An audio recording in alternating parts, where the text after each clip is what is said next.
Welcome to Interviews with Innocence, a podcast about spirituality, consciousness, and exploring the wisdom our children bring into this world.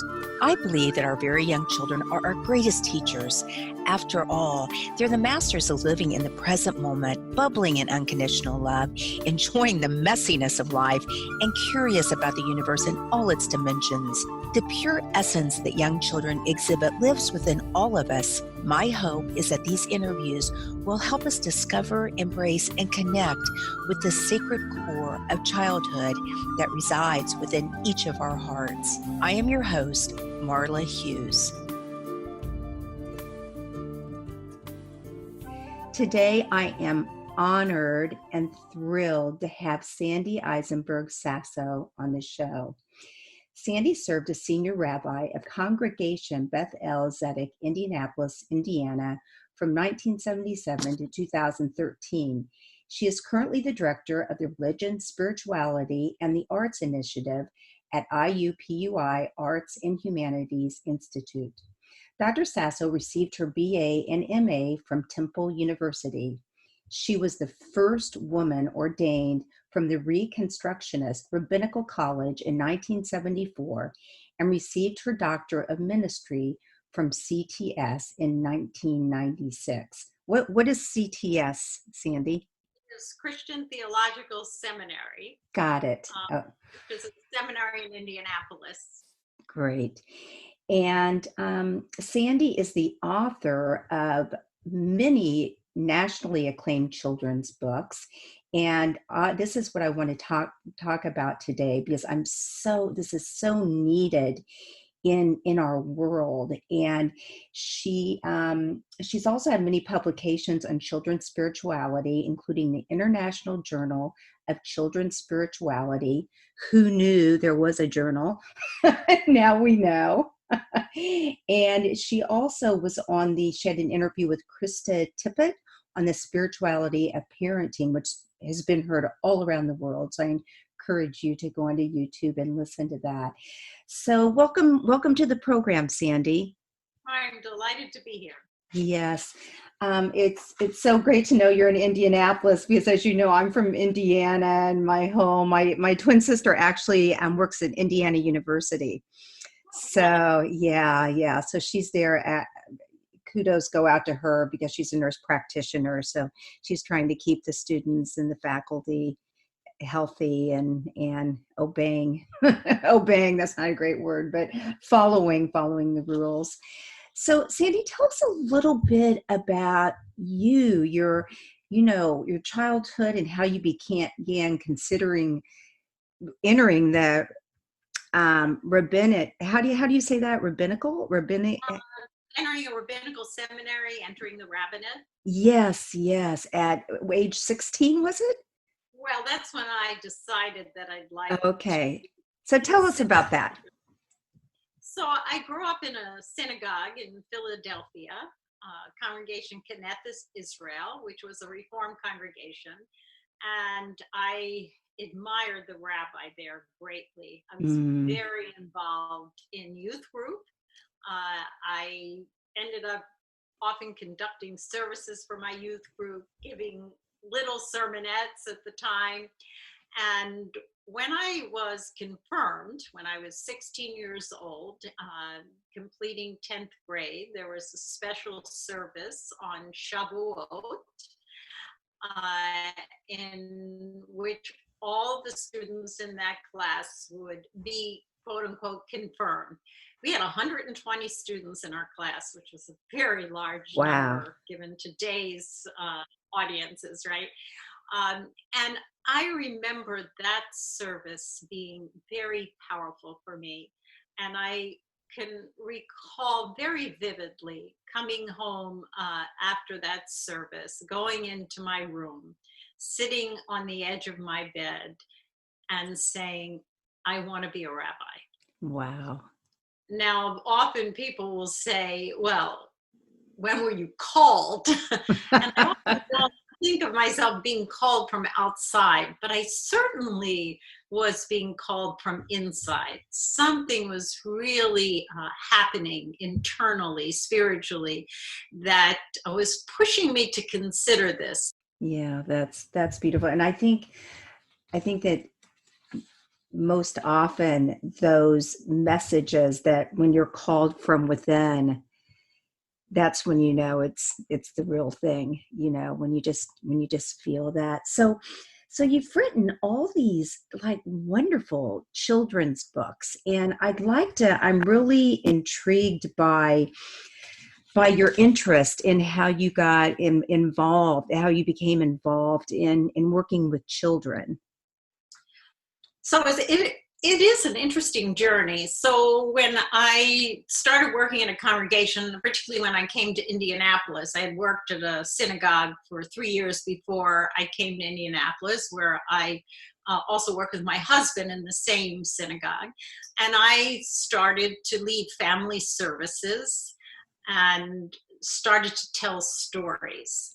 And the interaction with kids in storytelling really grabbed hold of me. Mm-hmm. And I started to explore the whole art of storytelling. I just felt there was something there that reached children, and I discovered later, of course, also reached adults. Yes. That I wanted to grab hold of. And that's really how I got started in trying to write for children.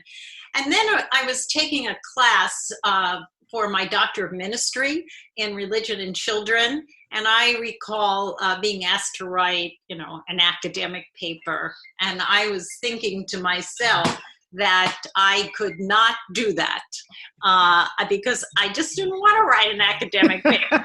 So I said to the professor, would you mind if I tried to write something about God for children? Because that's what I find missing. Everything about God that I read in children's books is just not anything I can use. Yes, yes.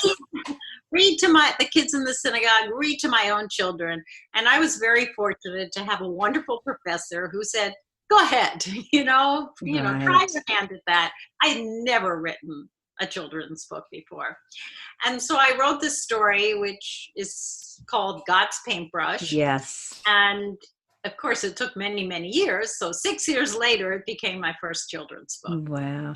And I love that book because it's so interactive that you're actually asking children to draw things or talk about things. So tell us about that a little bit. What you say you'd love to storytell, but it's the conversation, and maybe give us a couple of examples of what's opened up with, young children when reading your books. So actually, God's Paintbrush began before the assignment with a story about my own daughter, who was 5 at the time. And I recall her coming home she was going to day camp, a Jewish day camp in Indianapolis. And she came home one day with a picture of a lovely looking grandfather figure. And I said, that's just lovely. Could you tell me, something about the picture? And she said to me, oh, yes. You see, they asked us to draw a picture of God. And she looked at me and, here I am, a woman rabbi talking about Jewish feminism all the time. And she says, don't worry, Mom. I know God's not a man, but at first I gave them a blank page and they said I had to draw something. And this was the only thing I could think of. So at first I was impressed, a blank page. She knew you couldn't actually draw God as a figure, and she had this abstract thinking. And then I thought, that's ridiculous. I mean, she's 5 years old. And when she had to conjure up a concrete image of transcendence or the divine, all she could come up with was this great grandfather. And that's what made me think about creating a different way of talking about God. And could we provide other colorful images that would be good for children to explore where or when God is in their lives. Right. So the book is a series of vignettes that talk about finding God in the everyday experiences of a young child, like learning to ride a bicycle for the first time, like a friend moving away from town, like getting lost in a big department store. And how do we find God in those places? And I don't really give the answers. I ask the questions. Right. So after each vignette, there is a question, and that question is meant to encourage a conversation about the divine, transcendence, God in your lives. And I have to say the best part of the book that children say they like, the best part has to do with the questions. Yes. Because they want to have a conversation. I had a parent once tell me I wanted to rush through bedtime and I was reading God's Paintbrush, so I decided to skip the questions. And my daughter said, "No, Dad, ask the questions." I love it. Kids really want a conversation and we shy away from that conversation, either because we think they can't understand concepts as big as God, or because we really don't know what we believe. Yes. And so we're not going to chance it with our kids. Right. I know you said in an interview that I listened to that many times adults are scared that they won't have the answers, but you don't need the answers. You just need to be willing to explore the questions. I love that with the children. It's beautiful. So how do we nourish the spiritual lives of children? And with this said, I also love that you use the term, it's just not Judaism, it's spirituality. It's for all children. And I just so need it, and I just love that. So how do you suggest that we nourish the spiritual lives of children? Well, I'm going to answer by saying, first, we have to nurture our own. Yes. And until we can get in touch with what gives meaning to our lives, what nourishes our souls, what we mean by the spiritual life, it's really hard to share that with children. And I'm going to give you an example. When I went to my first children's spirituality conference, quite a number of years ago, and we were asked to do an exercise. We were told to be quiet for a few moments, go find a private space, and think of the first time we had an experience of the divine. And I was a bit resistant, because I wanted to make a list of how do you nourish the spiritual lives of children. One, or five. And, I'm thinking I'm wasting my time by coming. But I followed directions, and I must say, I pulled up a memory that was deeply meaningful for me, and that helped me understand what it meant to nurture children's spiritual lives. So the experience had to do with my dad. We used to go down to the Atlantic Ocean, Atlantic City, outside of Philadelphia every summer, and we would rent a home, and we would spend days on the beach. My father would only come on the weekends because he worked in Philadelphia during the week.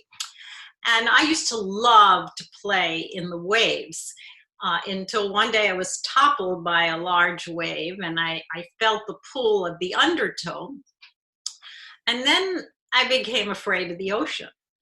So he would come down on the weekends, and he noticed that I no longer went to play in the waves. I just stood on the edge. Right. This is not necessarily such a friendly place, I thought.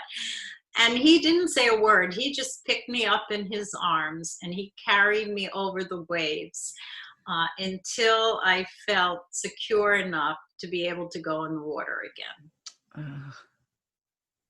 And that, to me, recalling that experience taught me more about God than all my theology textbooks.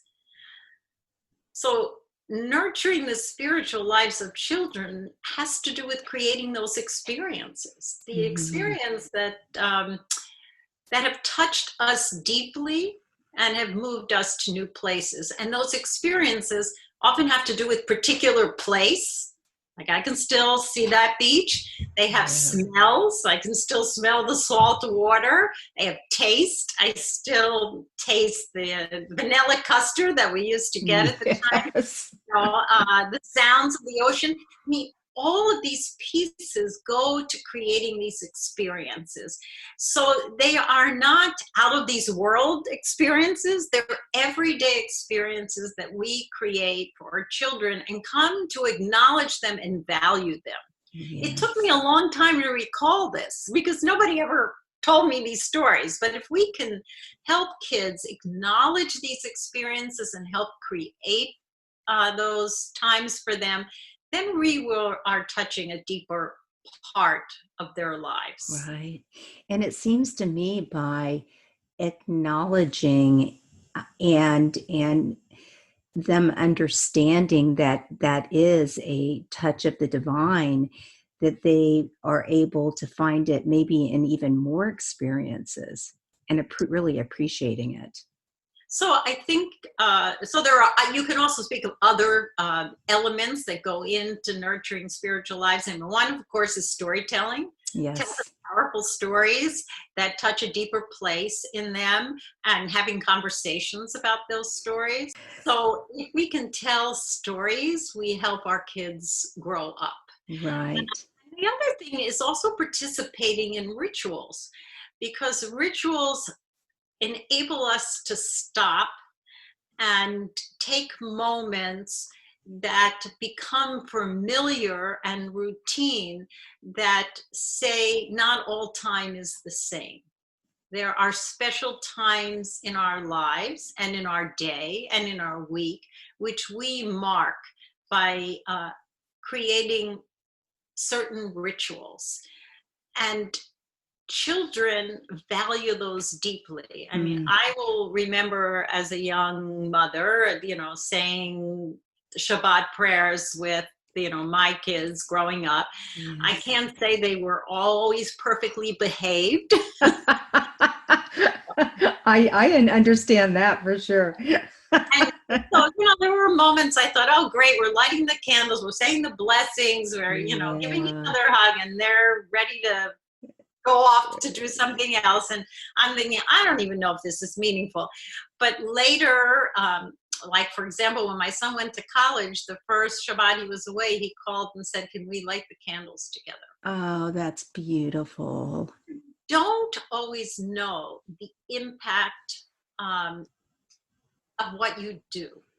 It's this familiar routine that touches something more than everyday life, that makes an impression upon the heart and mind of children. Right. That's beautiful. It reminds me of the story, Dr. Tobin Hart. You may have met him at one of your the conferences, but he had a story about a 4-year-old, and every night his dad, the father, would sing Goodnight Irene to her before she went to bed. And one night he was sort of in a hurry, and so he forgot to, just put her to bed and forgot to sing. And she was very upset, and she said, Daddy, what's wrong? What's wrong? And he said, nothing, honey. And she said, but you didn't sing me Goodnight Onion Rings.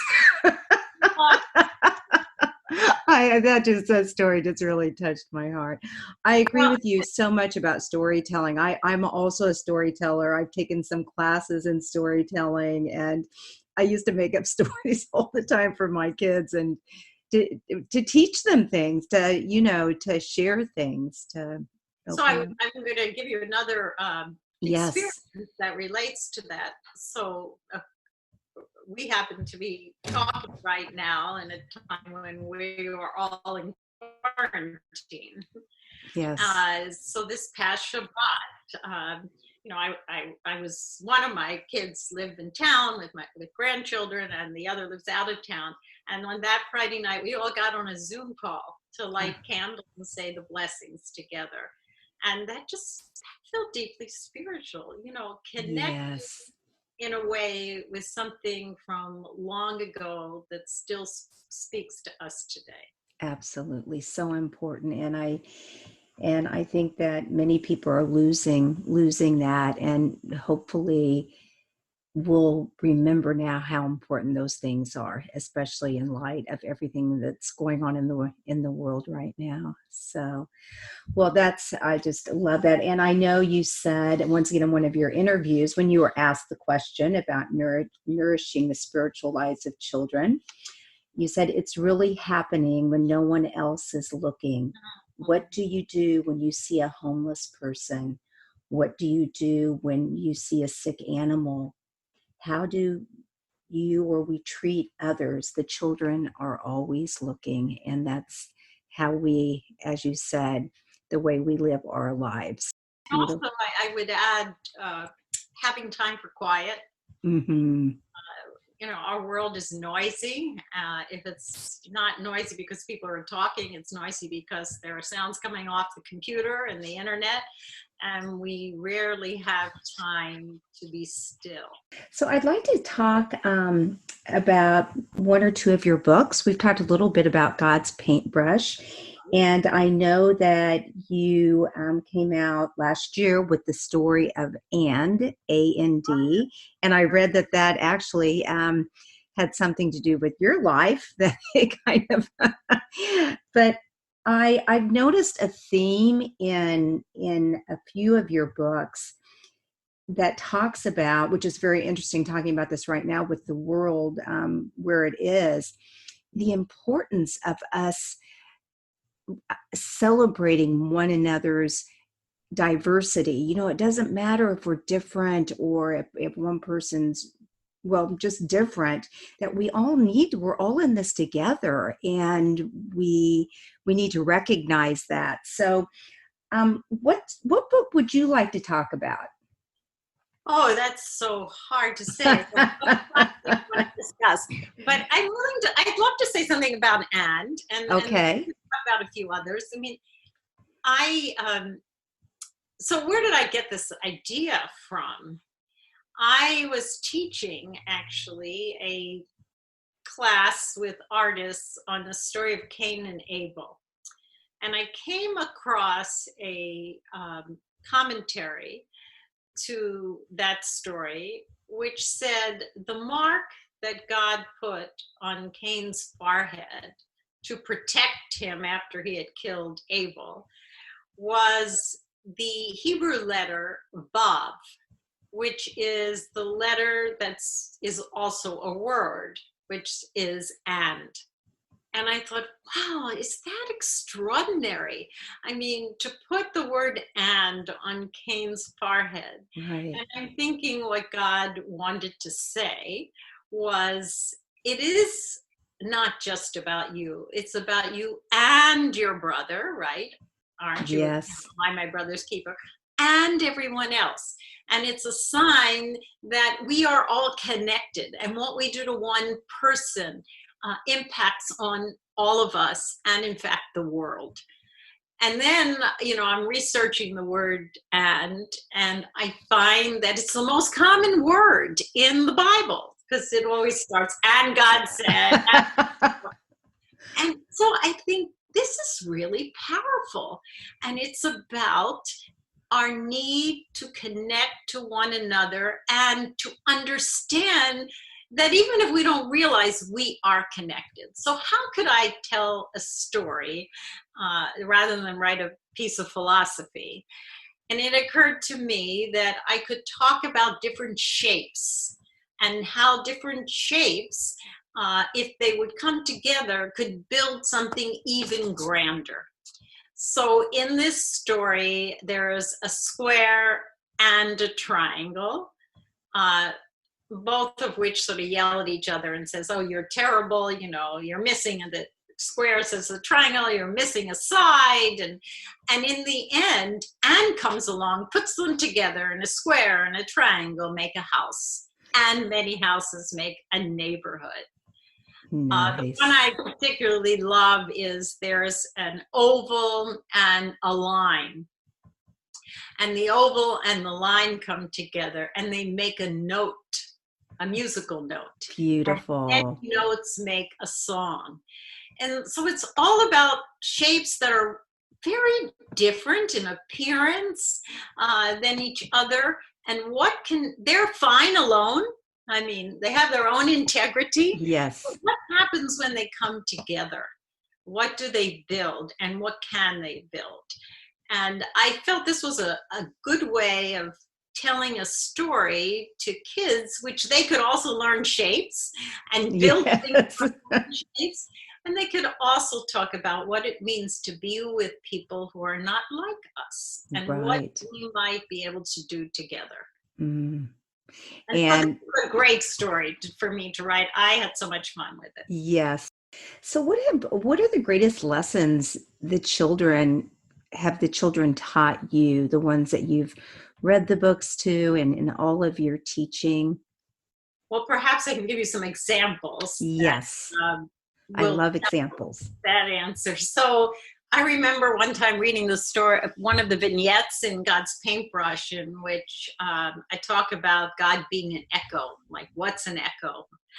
And how are you like God's echo? And I remember a young girl, elementary school, raising her hand and saying, an echo doesn't have to be a sound.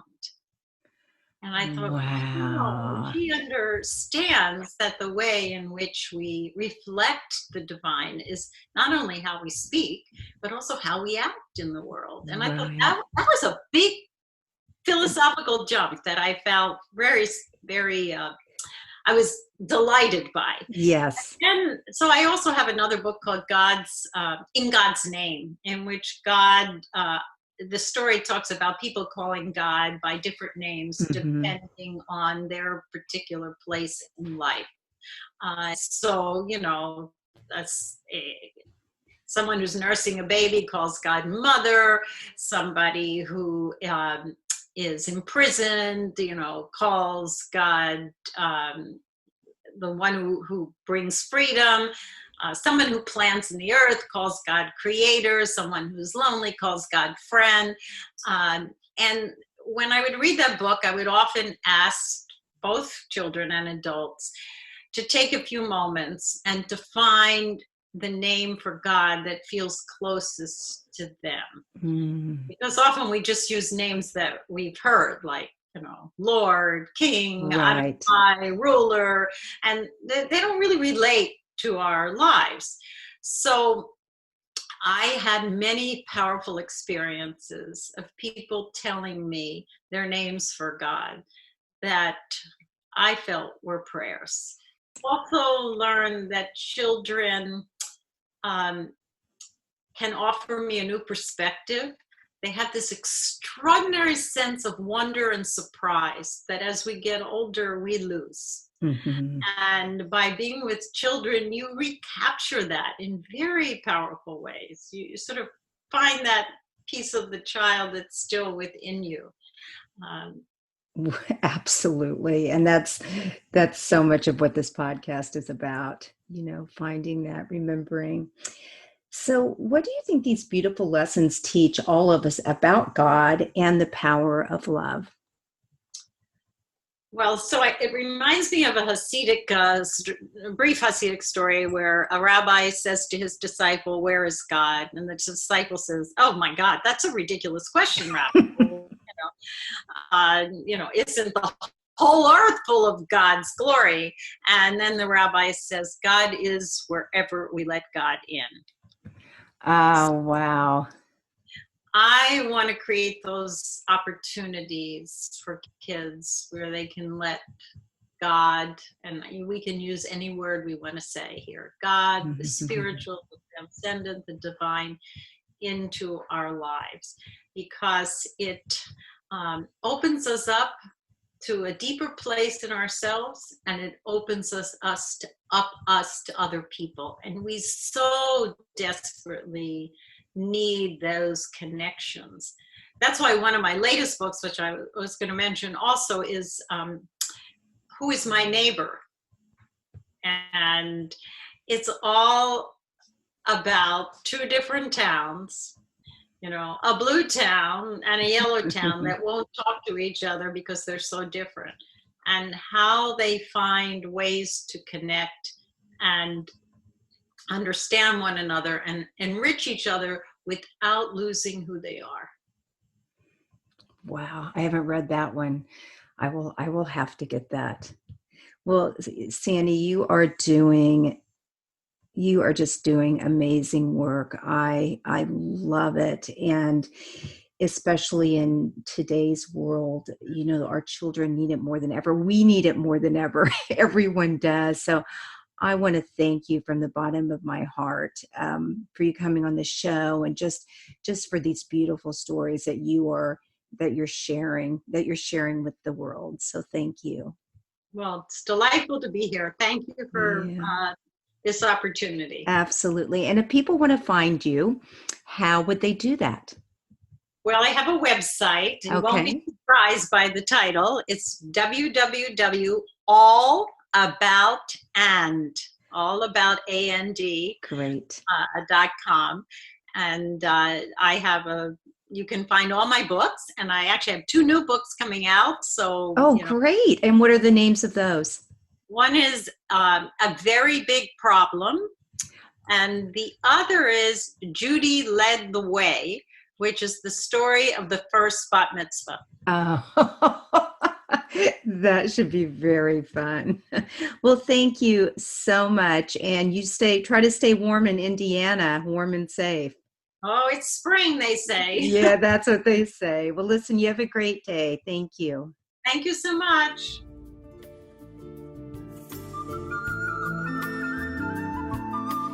Thank you so much for listening in today.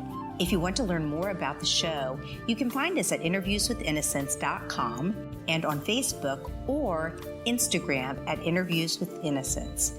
Please write me a message, tell me what you liked, and let me know what else you would like to hear. I would love to hear from you. And if you liked what you heard, please leave us an iTunes rating and review. It helps other listeners find the show. Thank you.